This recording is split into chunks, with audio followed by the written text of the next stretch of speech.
Hi guys and welcome back to English Smart Learn. Today we will continue to discuss the listening skill, and today we're going to listen to people talking about geography, different places in the world. Chào mừng các bạn quay lại với khóa học English Smart Learn. Hôm nay thì chúng ta tiếp tục bàn về kỹ năng nghe, và hôm nay chúng ta sẽ nghe người ta nói về những cái danh lam thắng cảnh, những cái địa điểm ở trên thế giới mà người ta có thể đến thăm được, bao gồm ví dụ những nơi như là the river, the mountain, the top of the city, or the forest, or the ocean, or something like that. Alright. Những địa điểm trên thế giới thì nhiều lắm, nhưng mà trong bài hôm nay thì chúng ta chỉ được giới thiệu một vài địa điểm thôi.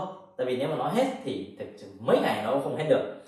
Và như thường lệ thì bây giờ chúng ta bắt đầu vào tìm hiểu một số những cái địa điểm mà các bạn có thể phải nghe phải trong quá trình chúng ta nghe. First one is the mountain. So what can you do in the mountain, right? You climb up the mountain, and on the top of the mountain, what can you see? You can see beautiful view of the world below. Như vậy là khi người ta nói về núi thì người ta có thể đề cập đến những cái vấn đề như là leo lên núi, đúng không? Và từ trên đỉnh núi sẽ nhìn xuống dưới và thấy được rất là nhiều cảnh đẹp. Could be one thing. And one special kind of mountain is the volcano. Và một loại núi rất là đặc thù, đó chính là núi lửa. Tôi nghĩ là núi lửa thì cũng khá là thú vị. Nếu nó nằm im thì không sao, và nếu nó phun lửa lên một phát thì tôi nghĩ chắc cũng rất là vui đấy. Right. So people can talk about the scare, the feeling of fear that you have when you are near the volcano. Khi người ta nói đến cái núi lửa thì có thể người ta kể đến những cái cảm giác sợ hãi mà bạn gặp phải khi mà bạn đến gần cái núi lửa mà nó đang bùng cháy như thế này. Or maybe it's hot, nó nóng trong khi mà nó bùng cháy, or there's smoke everywhere, something like that. Next, we're gonna have the river. Sông thì nó êm đềm hơn, đúng không? But people can also talk about maybe you are on a ship and you go along the river to admire the view of the city. Bạn có thể đi dọc con sông và ngắm thành phố. Okay. Or maybe when they talk about the river, they can talk about the water surface, the small waves on the surface of the river. Có thể người ta nói đến những gợn sóng lăn tăn ở trên mặt nước của con sông, đại loại như vậy. Alright. Next, we have the island. Hòn đảo huyền bí, hòn đảo sọ người. Chúng ta có rất nhiều hòn đảo trên thế giới này. And when they talk about the island, they may talk about a perfect holiday destination for tourists to come. We know that there are a lot of islands that are extremely beautiful. So they can talk about the beauty, the isolation. Người ta có thể nói đến cái sự tách biệt của các hòn đảo, sự yên bình, the peace, right? And the beauty of the island, những cái vẻ đẹp của nó, the natural beauty without human activities. We can also have a lake. Hồ cũng là một trong những cái nơi mà các bạn có thể đến thăm. Thành phố Hồ Chí Minh thì hầu như không có hồ. Nhưng Hà Nội thì tôi nghĩ là có nhiều lắm. In Hanoi we have a lot of lakes, right? Lakes are beautiful. Some lakes are small, some lakes are bigger. And when we talk about a lake, they can talk about the water on the lake and the people that are around the lake. Next, we can have the valley, thung lũng. Là in Đà Lạt City, we have the Love Valley. Chúng ta có thung lũng tình yêu ở trên Đà Lạt. Bạn đến đấy thì có lẽ tình yêu của bạn sẽ đâm chồi nảy lộc, hoặc là nó phát triển đến một hướng mới. Alright, có thể là chia cách nhau từ đây. Love Valley. Valley. When they talk about the valley, they may talk about the space between the mountain, going between the mountains, đúng không? Chúng ta đi vào giữa cái quả núi, chúng ta có được một cái thung lũng.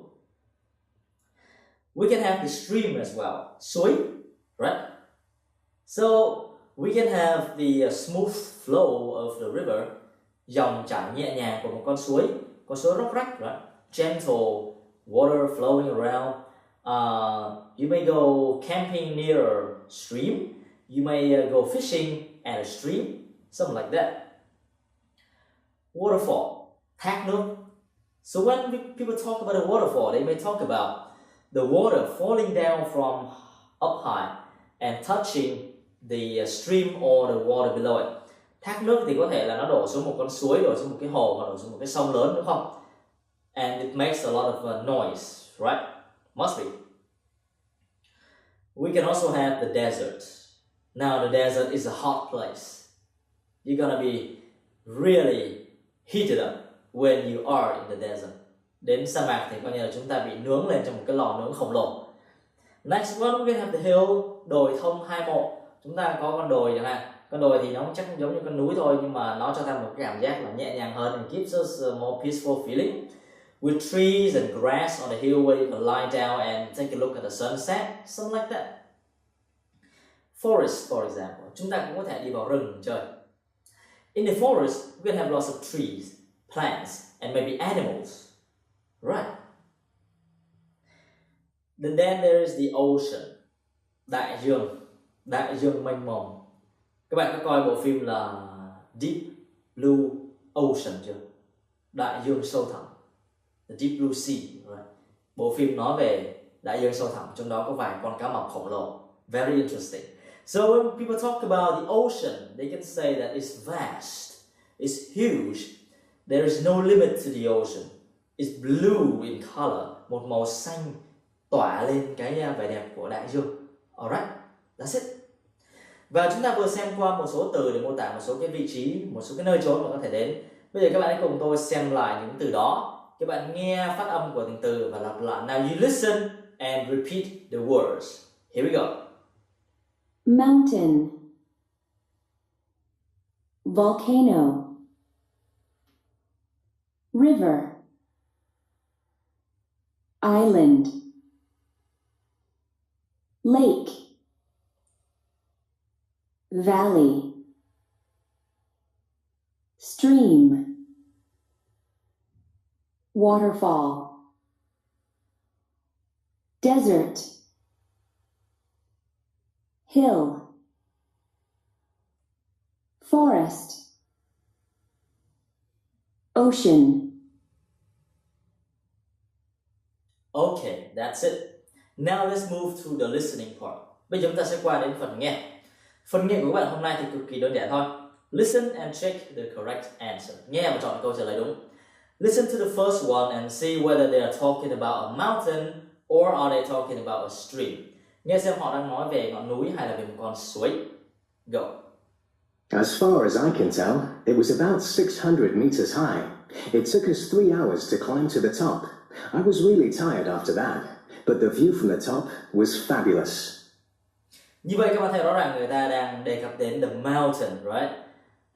600 meters high and climbing to the top, and the view is fabulous.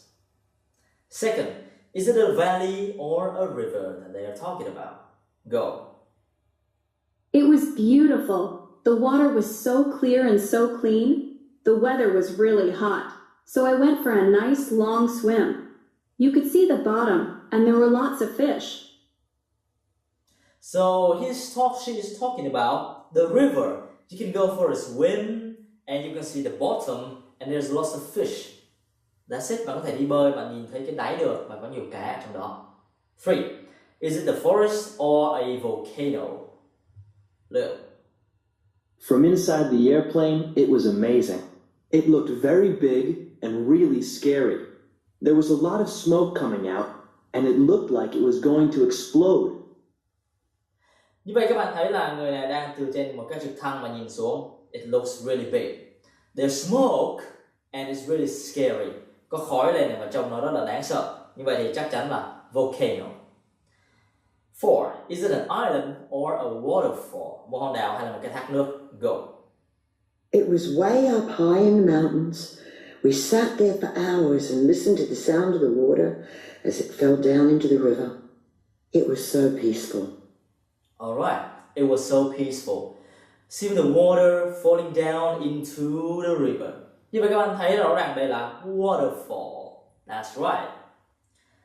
Next, number 5, is it a desert or a lake? Go. We drove through it for hours. We had the air conditioner on so it was cool inside the car. But outside it was really very hot. And all you could see around us was sand. Right, he's talking about air conditioner, but then outside it's really very hot. And all you can see is sand. Như vậy là trong xe thì mát, ra ngoài thì nóng, và xung quanh chỉ có cát và cát. Rõ ràng là sa mạc mênh mông. the desert. 6. Is it the ocean or the hill? Go. It was so big. I collected seashells and swam in the water. But most of the time, I just sat on the beach and looked at the waves. They were huge. Right. So she's talking about collecting the shells and sitting on the beach and looking at the waves. Right.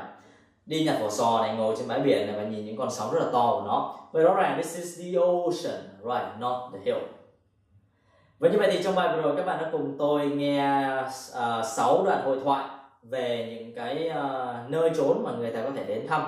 We have just listened to 6 different conversations in which people talked about the different places that they visit. Right? I want you to do more practice after this video so that you can really enhance your listening skill. Thank you very much and goodbye for now. I'll see you in the next video. We'll continue to talk about listening. Bye bye.